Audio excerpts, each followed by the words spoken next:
1790 में Lord Cornwallis ने 10 वर्षीय भू राजस्व व्यवस्था लागू किया था। देखिए पहले तो 1790 में 10 वर्षीय भू राजस्व व्यवस्था लागू किया था ओके, जिसे जमींदारी व्यवस्था ही कहा जाता था। ठीक है, जिसमें भू स्वामी तथा लगान वसूली का अधिकारी जमींदार को ही माना जाता था। ओके, किसे माना जाता था? जमींदार को ही माना जाता था।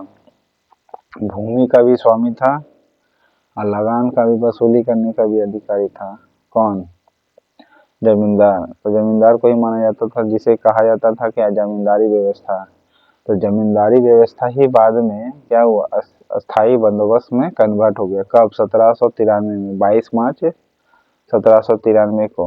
ओके, लेकिन उससे पहले जमींदारी व्यवस्था थी। जमींदारी व्यवस्था ही अस्थाई बंदोबस्त बना था। ओके, जो पहले जमींदारी व्यवस्था 10 वर्षीय थे। ठीक है, जो कॉर्नवालिस ने लागू किया था। लेकिन 1790 यानी 3 साल बाद फिर अस्थाई बंदोबस्त ले आता है। ठीक है, यही 10 वर्ष जो था ये अब परमानेंट हो गया था। 10 वर्ष नहीं बल्कि परमानेंट अब कर दिया गया था। जो पहले केवल 10 वर्ष था अब हमेशा के लिए हो गया, जिसे अस्थाई बंदोबस्त नाम दिया गया। तो ये जमींदारी व्यवस्था कॉर्नवालिस ने लागू किया था। ओके, पहले 1790 में लाया था जमींदारी व्यवस्था, फिर अस्थाई बंदोबस्त कन्वर्ट हो गया 1793 में 22 मार्च को। ओके, महलबारी व्यवस्था तो मैकेंजी ने लागू किया था। ओके, बंगाल में 1822 को। और रैयतवाड़ी व्यवस्था कैप्टन रेड मोनरो बताए थे। 1524 में पुर्तगाली खोजकर्ता वास्को डी गामा का डैश में निधन हो गया था। कहाँ? कोच्चि में ही हो गया था 1524 में पर। ओके, देखिए 1510 में पुर्तगाली क्या किया था? गोवा को जीत गया था। ओके, 1510 में पुर्तगाली ने क्या किया था? गोवा को जीत गया था। आप सोच सकते हैं दोस्तों कि कितना भारत उस समय कमजोर था, बिखरा हुआ था। ठीक है, बिखरा नहीं रहेगा, लोग में इतना ही भेदभाव था, लोगों को एक दूसरे से मतलब ही नहीं था। ठीक है, सबको समुदाय अलग अलग जात में बांट दिया, जिस कारण सब एक रह नहीं पाए। रह नहीं पाए तो बाहरी शक्ति क्या आक्रमण करके जीत गए आसानी से। राजपूत सोचते थे राजपूत हैं हम, और कहने का मतलब है कि जो शासक वर्ग है उसके बारे में बात कर रहे हैं।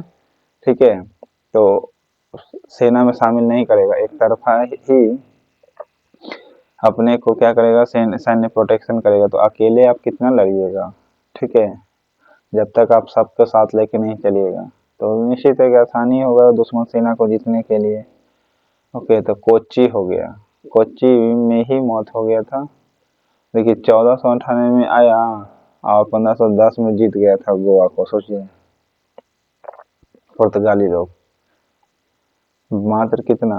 12 साल में। 1524 में वास्को डी गामा की मृत्यु कहाँ हुई थी? कोच्चि में हो गया था। ओके, कहाँ? कोच्चि में हो गया था। त्रिवेंद्रम किसके लिए जानी जाती? कमेंट बॉक्स में बताइएगा। रुहेलखंड के संदर्भ में क्या सही था?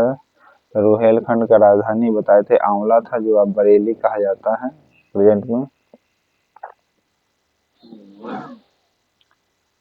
और ये हिमालय की तराई के क्षेत्र में कुमाऊं की पहाड़ियों तक फैला हुआ था। ओके, जाटों से प्रायः लड़ाई होता रहता था। जाटो दिल्ली। ओके, रोहले कहाँ? दिल्ली और जाटों से। निम्नलिखित में से क्या अस्थाई बंदोबस्त की विशेषता नहीं थी? क्या नहीं थी? ये डी नहीं था। ओके, बाकी अस्थाई बंदोबस्त ने जमींदारी की अधिकारों को निहित किया गया। ओके, यानी जमींदार को ही क्या किया? जमींदारी के लिए निहित कर दिया गया, यानी आप ही को मालिक बना दिया गया। ओके, अस्थाई बंदोबस्त में जमींदारी के अधिकारों को निहित किया गया। ओके, अस्थाई बंदोबस्त की विशेषता थी ये। ओके, क्या किया था इसमें, जमींदार को ही जमींदारी के अधिकारों को निहित किया गया। ओके, ये आप ही का जमीन है, आप इसका मालिक है, आपसे समझेंगे हम, बस ये चीज बोलना चाह रहा है अस्थायी बंदोबस्त में, जमींदार को, ओके, किसान को नहीं। फिर है उच्च राजस्व मूल्यांकन का भार अस्थायी बंदोबस्त के तहत किसानों को स्थानांतरित कर दिया गया था। जी हाँ, उच्च राजस्व मूल्यांकन का भार जो था, यानी हाई राजस्व जो मूल्यांकन किया गया था, उसका भार किसमें क्या कर दिया था, अस्थायी बंदोबस्त के तहत किसानों को स्थानांतरित कर दिया गया था। कहने का मतलब है कि हाई टैक्स मूल्यांकन जो था ना, वो डायरेक्ट किसान पर थोप दिया गया। ठीक है, हाई जो टैक्स व्यवस्था थी, किसको स्थानांतरित कर दिया गया, डायरेक्ट किसानों को। फिर है भूमि का वास्तविक, अब समझिए कि हाई जब टैक्स व्यवस्था रहेगा तो क्या वो सह पाएगा, नहीं ना। फिर है भूमि के वास्तविक कृषकों की स्थिति अस्थाई बंदोबस्त के तहत कम हो गई थी। जी हाँ, कृषकों की स्थिति जो थी अस्थाई बंदोबस्त के तहत क्या हो गया, कम होने लगा था, यानी कृषकों का जो जमीन वगैरह था वो क्या होने लगा, धीरे धीरे जमीन कमने लगा था। ठीक है, बिल्कुल होगा। अब पहला बार है कि आप उस पर टैक्स बढ़ा दीजिएगा, ठीक है, तो वो टैक्स कहाँ से ज्यादा देगा, क्योंकि बाढ़ सुखाड़ जब आ जाता तो जमीन उससे छीन जाता था। ठीक है, फिर है भूमि के वास्तविक कृषकों की स्थिति बंदोबस्त के तहत कम हो गई थी। जी हाँ, भूमि के वास्तविक कृषकों की स्थिति क्या हो गया था, बंदोबस्त के तहत और कम गई थी। ओके, देवगांव की संधि 1803 को हुआ था, किनके बीच हुआ था, कमेंट बॉक्स में बताइएगा। ब्रिटिश जनरल जिसने हैदर अली को पोर्टोनोवा के युद्ध में हराया था, किसने हराया था, सर आयरकूट ने। ठीक है, पोर्टोनोवा के युद्ध पर हराया था आयरकूट ने। इसे क्या किया था, हम बताए थे ना, इसको याद किए थे, पीट दिया था, यानी कूट दिया था। ठीक है, कूट दिया था, पीट दिया था, किसको, हैदर अली को। ओके, क्या कर दिया था, कूट दिया था, पीट दिया था, यानी कूट दिया था, यानी पीट दिया था। तो पोर्टोनोवा, ये पीटने से पोर्टोनोवा युद्ध की, या कूटने से आयरकूट याद करिएगा। ठीक है, हैदर अली को हराया था। Okay,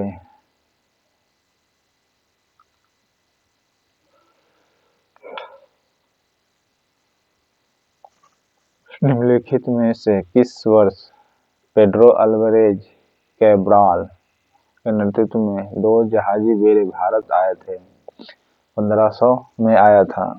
okay, Pedro Alvarez Cabral के नेतृत्व में 2 जहाजी बेड़ा भारत आया था, 1500 में आया था।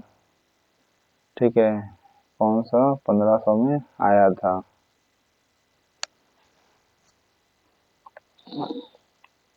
निम्नलिखित में से प्रथम कर्नाटक युद्ध का कौन सा तत्कालीन कारण था। तत्कालीन का अंग्रेजों द्वारा कुछ फ्रांसीसी जहाजों पर कब्जा करना। ठीक है, अंग्रेजों ने क्या किया था, फ्रांसीसी जहाज पर कब्जा कर लिया था। ओके, ये प्रथम कर्नाटक युद्ध का तत्कालीन कारण था, अंग्रेजों ने क्या किया था, फ्रांसीसी जहाज पर कब्जा कर लिया था, इस कारण से प्रथम कर्नाटक युद्ध था। ओके, कर्नाटक को किसने स्थापित किया था, कर्नाटक के यहाँ संस्थापक तो सादतुल्ला या सादतुल्ला था खान। ओके, कर्नाटक का प्रथम कर्नाटक का युद्ध का तत्कालीन कारण क्या था, अंग्रेजों द्वारा फ्रांसीसी जहाज पर कब्जा कर लिया था। ओके, इसीलिए 1761 ईस्वी में मैसूर का शासक कौन था, कमेंट बॉक्स में बताइएगा।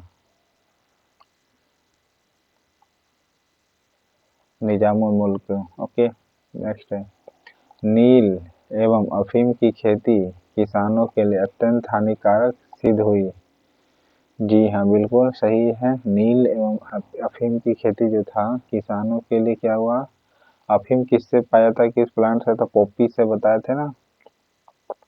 ओके, तो नील तथा अफीम की खेती किसानों के लिए अत्यंत हानिकारक सिद्ध हुआ था। क्यों, क्या कारण, इसका फसलों की खेती किसानों के लिए इच्छा और लाभ के अनुसार कराई जाती थी? नहीं, ऐसा नहीं है।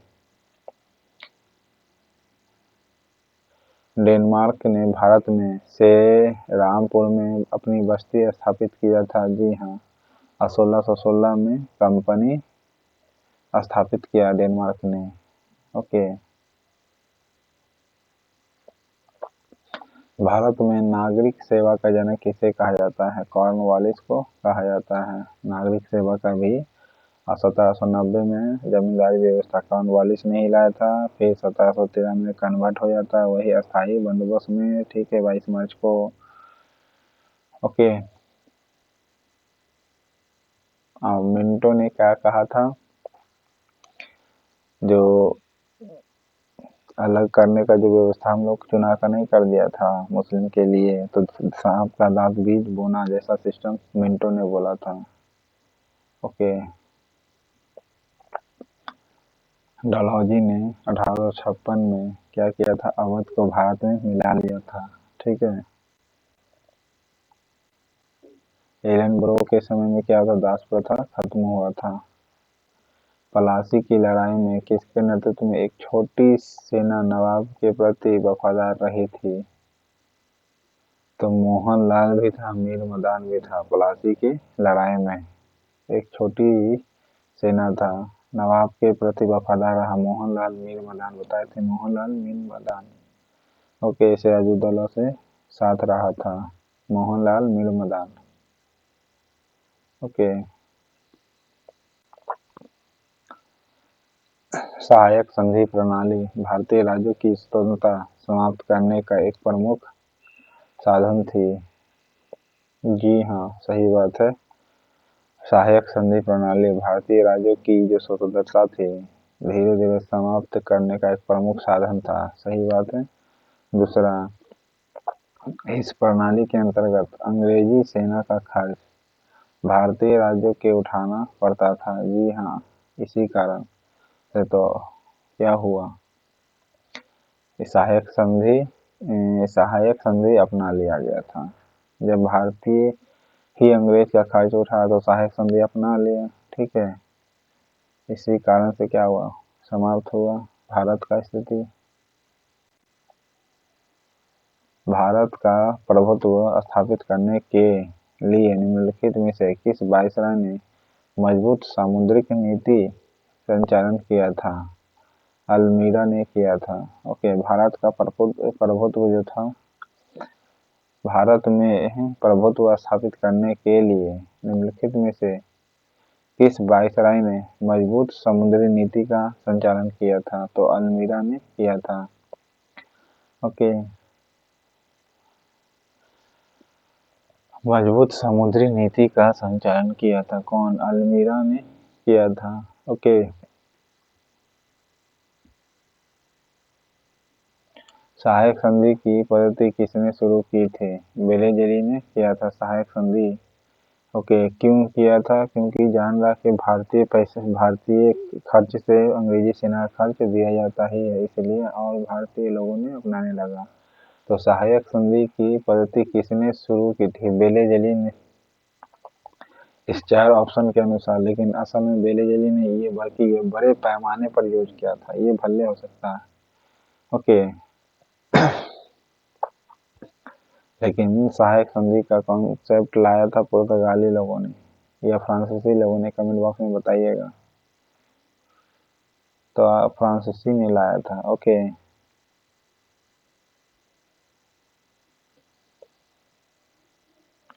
फिर है 1773 ईस्वी में जीज मोहम्मद शाही पुस्तक जो नक्षत्रों से संबंधित था के लेखक कौन है? सवाई जय सिंह है। ओके, जीज मोहम्मद शाही पुस्तक है जो नक्षत्रों से संबंधित है। ओके, किससे संबंधित है? नक्षत्र से, ग्रह नक्षत्र। तो ये सवाई जय सिंह पहले के राजा महाराजा ही ग्रह नक्षत्र में ही समेट के रह गया था। ओके, तो ग्रह नक्षत्र के चक्कर में ही रह गया तो और कमजोर हो गया, जबकि साइंस वगैरह पर फोकस करना चाहिए था। सब गोला बारूद बना रहा था, ये खुद सब साइंस की ओर ध्यान दे रहा था, ये जो थे ग्रह नक्षत्र पर ध्यान दे रहा। जय सिंह, बताइए। 1773 में जीज मोहम्मद शाही पुस्तक के लेखक है। ओके, पुस्तक का नाम क्या है? मोहम्मद शाही, जीज मोहम्मद शाही।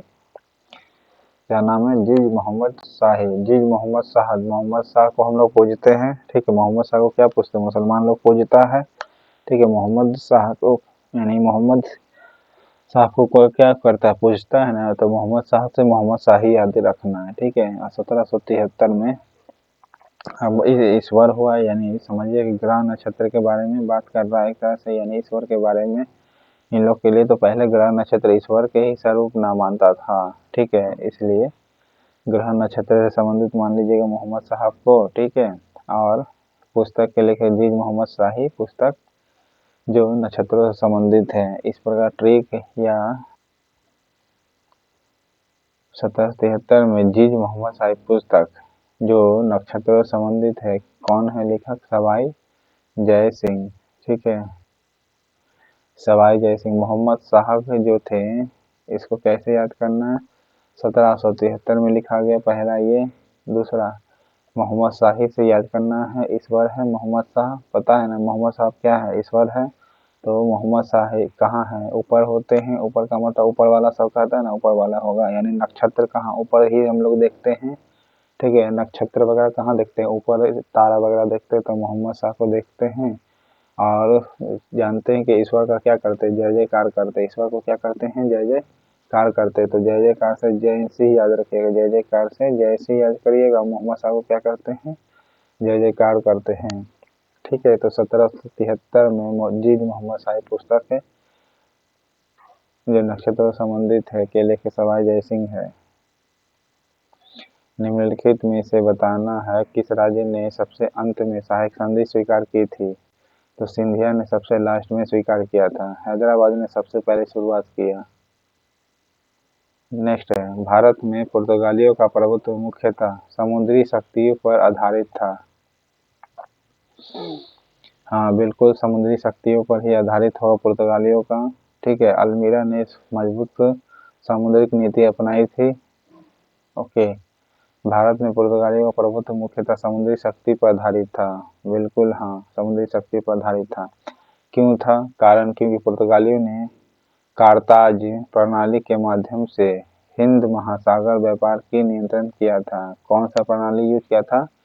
कारताज प्रणाली का। कौन सा प्रणाली का? कारताज प्रणाली का यूज किया था। कारताज प्रणाली के माध्यम से हिंद महासागर व्यापार का नियंत्रण किया था। ओके, कारताज प्रणाली के माध्यम से हिंद महासागर व्यापार का नियंत्रित किया था। ओके, 1773 जीज मोहम्मद शाही पुस्तक के नक्षत्रों से संबंधित सवाई जय सिंह था। ओके,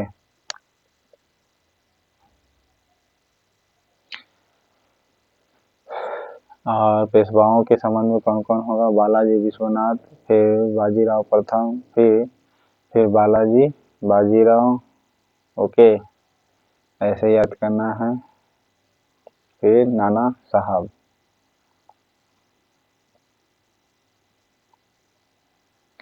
ब्रिटिश शक्ति विस्तार का सबसे महत्वपूर्ण आर्थिक आधार कौन था? भू राजस्व व्यवस्था। ब्रिटिश शक्ति विस्तार का सबसे महत्वपूर्ण आर्थिक आधार कौन था? तो भू राजस्व व्यवस्था था। ओके, इस कारण से ब्रिटिश शक्ति और विस्तार होते चला गया। इस कारण से जो भू राजस्व व्यवस्था अपनाई ना, वो व्यवस्था ही ब्रिटिश शक्ति का सबसे महत्वपूर्ण आर्थिक आधार था। ओके,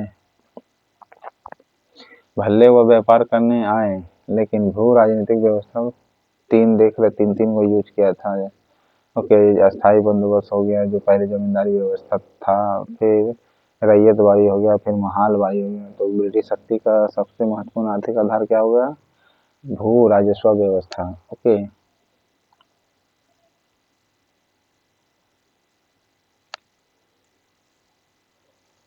बगाट की सियासत को कब अंग्रेजों को कब्जे में कर लिया था? 1850 में। बगाट की रियासत को कब अंग्रेजों को कब्जे में कर लिया था? अंग्रेज ने कब्जे में कर लिया था 1850 में। ठीक है, बस ऐसे याद करना। बगाट ने अंग्रेजों को बगाट को क्या कर लिया था? अंग्रेज ने हथिया लिया 1850 में। 1850 में बगाट को अंग्रेजों ने हथिया लिया था। 50 से क्या याद करना? 50 रुपया। ठीक है, 50 से 50 रुपया। तो 50 रुपया से 1850 में, 50 रुपया से 1850 में याद करना। बगाट अंग्रेजों ने क्या कर लिया? बगाट को ले लिया था। ओके, बगाट रियासत को ले लिया था 1850 में। ओके,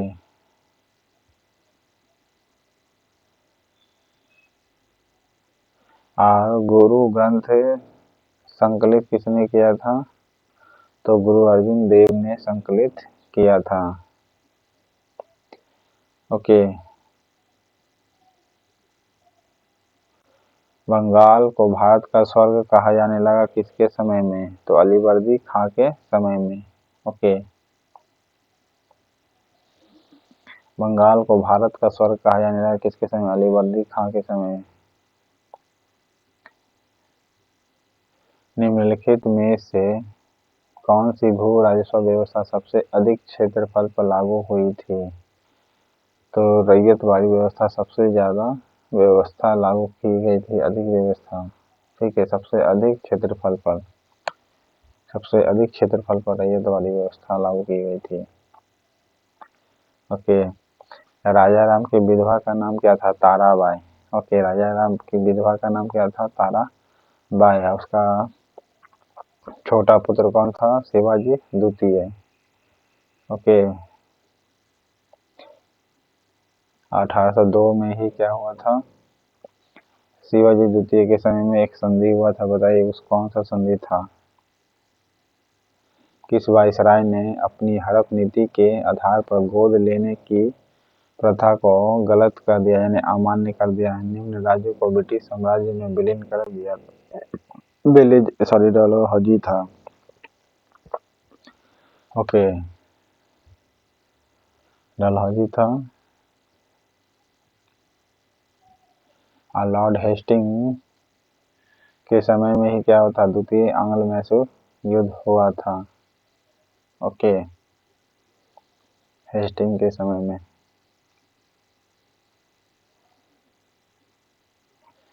निम्नलिखित में से कौन सा कथन गुरु तेग बहादुर संबंधित सही नहीं है? ये नहीं होगा। ओके, बाकी औरंगजेब द्वारा हत्या कर दी गई थी गुरु तेग बहादुर की। जी हाँ, औरंगजेब की मृत्यु भी हो गई थी 1707 में। तेग बहादुर की हत्या किसने किया था? औरंगजेब ने। दूसरा, आनंदपुर साहिब की स्थापना किया था। ओके, आनंदपुर साहिब की स्थापना किसने किया था? तेग बहादुर। ओके, आनंदपुर साहिब की स्थापना किसने किया था? तेग बहादुर ने। आनंद विहार एगो ट्रेन है, पता है कि नहीं? एगो उस जगह का नाम भी है दिल्ली में। तो आनंद विहार से आनंदपुर याद रखना। आनंद विहार से आनंदपुर साहिब को किसने स्थापित किया था? तेग बहादुर साहब ने। फिर हिंदू धर्म के प्रबल समर्थक थे। ओके, तेग बहादुर हिंदू धर्म के प्रबल समर्थक थे। ओके, पुर्तगालियों ने सबसे पहले अपना व्यापारिक कुटी 1503 में खोला था। ओके, काली मिर्च या मसाले व्यापार के लिए। तो वो कहाँ किया था? केरल में या कोचीन में? तो कोचीन में किया था। ठीक है, डचों को बेदरा को युद्ध में हराया था 759 में अंग्रेजों ने। ठीक है, नेक्स्ट है, बक्सर के युद्ध के बाद अंग्रेज भारत की सबसे शक्तिशाली राजनीतिक शक्ति बन गया था। बक्सर के युद्ध में। जी हाँ, सही है। बक्सर के युद्ध के बाद अंग्रेज भारत की सबसे शक्तिशाली राजनीतिक शक्ति बन गया था। जी हाँ, सबसे शक्तिशाली राजनीतिक शक्ति बन गया था। बिल्कुल हाँ, कारण क्यों? क्योंकि इस युद्ध के बाद कंपनी को बंगाल, बिहार और उड़ीसा की दीवानी प्राप्त हो गई थी। ओके, बंगाल, बिहार और उड़ीसा की दीवानी प्राप्त हो गई थी। ओके, 1764 में बक्सर युद्ध हुआ था।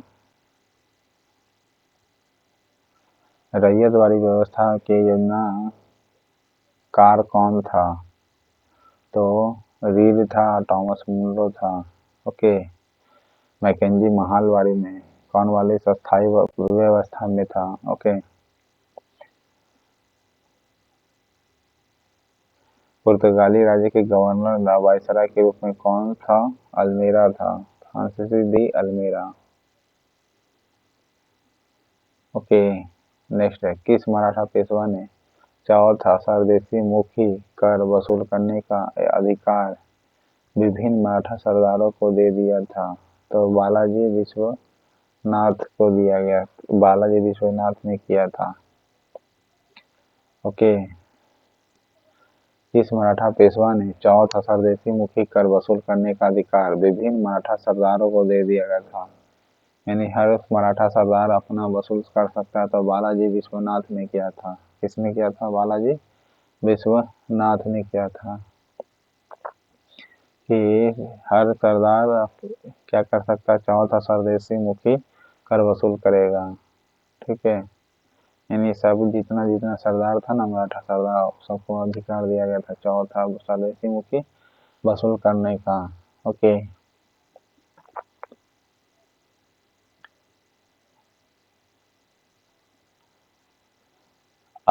एलन ब्रो के शासनकाल में अब राजा जमोरिन ने क्या किया था? वास्को डी गामा का स्वागत किया था। ओके, जैसे भारत में नरेंद्र मोदी ने क्या किया? अमेरिका के राष्ट्रपति कौन है? ट्रंप का स्वागत किया वैसे। ठीक है, तो हमको लगता है ना कि ट्रंप का जो शासन पद्धति है, ठीक वास्को डी गामा के कॉन्सेप्ट के आधार पर है। ओके, और उसी का प्रकाश स्वागत किया जमोरिन की तरह मोदी जी ने। ठीक है,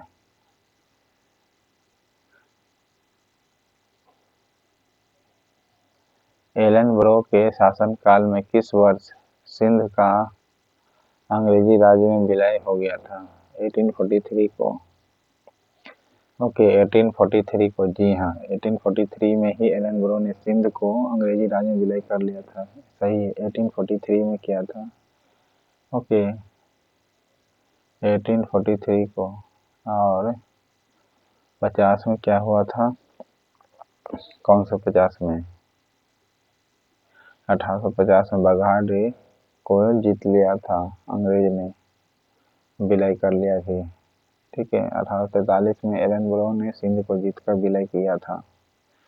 ओके,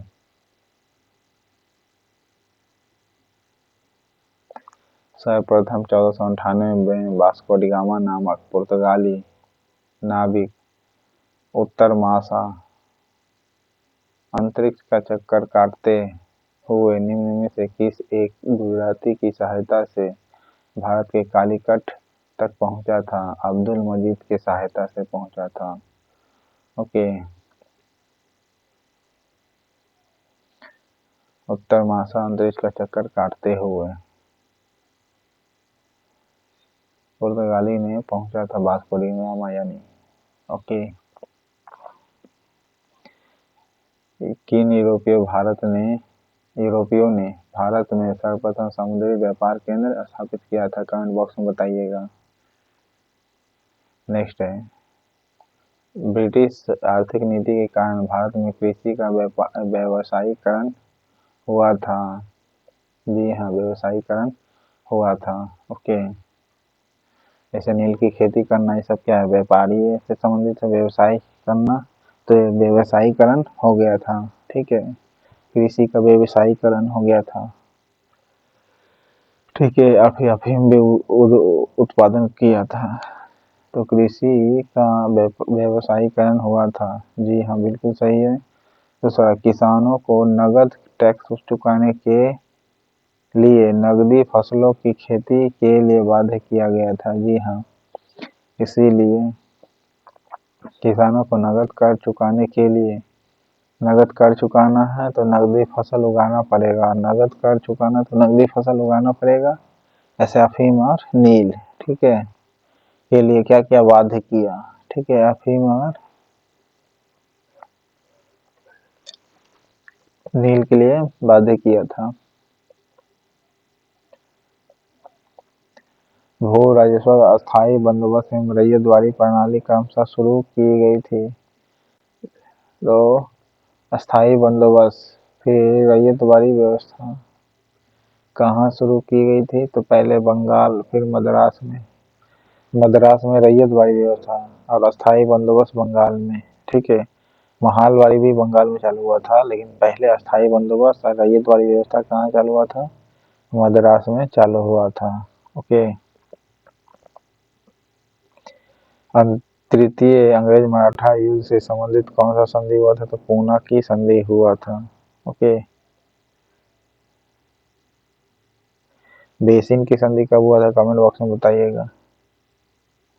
बंगाल के किस नवाब ने अपनी राजधानी मुर्शिदाबाद से मुंगेर स्थानांतरित किया था? मीर कासिम ने किया था। मीर जाफर तो क्या था? धोखेबाज था। ओके। और हैदराबाद, नेक्स्ट है हैदराबाद राज्य की स्थापना निजाम उल मुल्क आसफ जहाँ ने की थी। ओके। निजाम उल मुल्क आसफ जहाँ ने किया था। ओके। आसफ जहाँ ने हैदराबाद की स्थापना किया। ओके। क्यों किया था?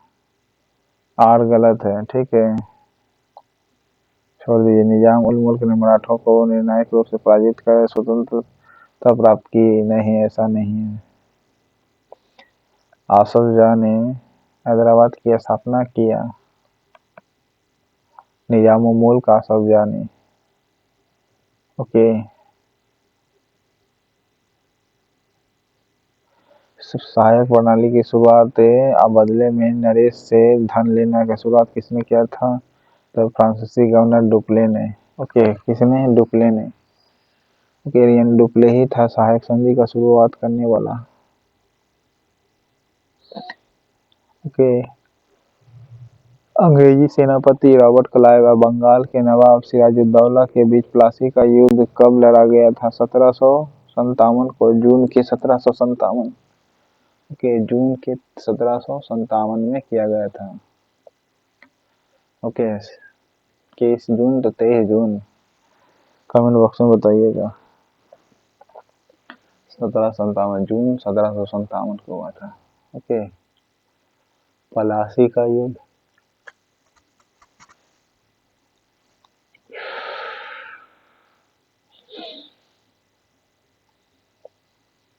गुरु अर्जुन देव की हत्या निम्नलिखित में से किस मुगल सम्राट ने किया था? जहांगीर ने किया था। ओके। अर्जुन देव की हत्या किसने किया था?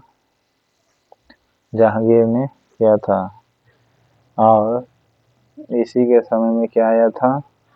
थॉमस रो आया था जहांगीर के दरबार में व्यापार करने की राजदूत बना था। ओके। औरंगजेब ने क्या किया था? तेग बहादुर को हत्या कर दिया था, ठीक है। और आनंदपुर की भी स्थापना किसने किया था? तेग बहादुर साहब ने किया था। ओके। और राजनीतिक लाभ उद्देश्य था सिख धर्म का, सिख मिसलों का, क्योंकि उस समय मुगल कमजोर हो रहा था, ठीक है।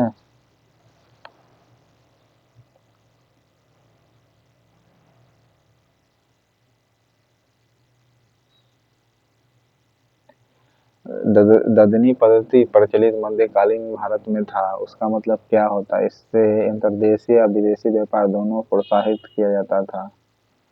ओके। ददनी व्यवस्था में अंतर्देशीय या विदेशी व्यापार। काल कोठरी, जिसे ब्लैक होल की ट्रेजेडी कहा जाता है, नाम की घटना कब घटी थी? तो 1756 को ही घटित हुई थी, ठीक है। लेकिन 1756 कौन सा? जून को। ओके। और जून में ही प्लासी का युद्ध हुआ था, 1 साल ठीक बाद, ठीक है। 1757 को 20 जून 1756 को कालकोठरी की घटना हुई थी। ओके, ब्लैक होल की ट्रेजेडी 20 जून 1757 को हुआ था। ब्लैक होल की घटना 20 जून 1757 को हुआ था। ओके,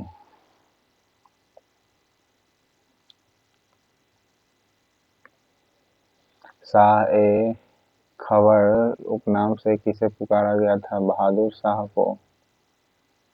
ओके, शाह ए खबर किसे पुकारा गया था? बहादुर शाह को। शाह ए खबर किसे उपनाम से पुकारा गया था? तो वो था आपका बहादुर शाह था। ओके, शाह ए खबर नहीं, शाह ए बेखबर होगा। ओके, क्या होगा? शाह ए बेखबर के नाम से बहादुर शाह प्रथम था। इसे मुअज्जम के नाम से भी जाना जाता है। शाह ए बेखबर। अब बहादुर शाह प्रथम ही आलमगीर औरंगजेब के बाद बनता है राजा। ओके, औरंगजेब के बाद राजा कौन बनता है? तो वो यही बनता है, क्या नाम है? बहादुर शाह प्रथम ही बनता है 1707 के बाद। ओके, जो मुअज्जम के नाम से भी जाना जाता था। इसे शाह खबर नहीं, शाह है बेखबर कहा जाता है। ओके,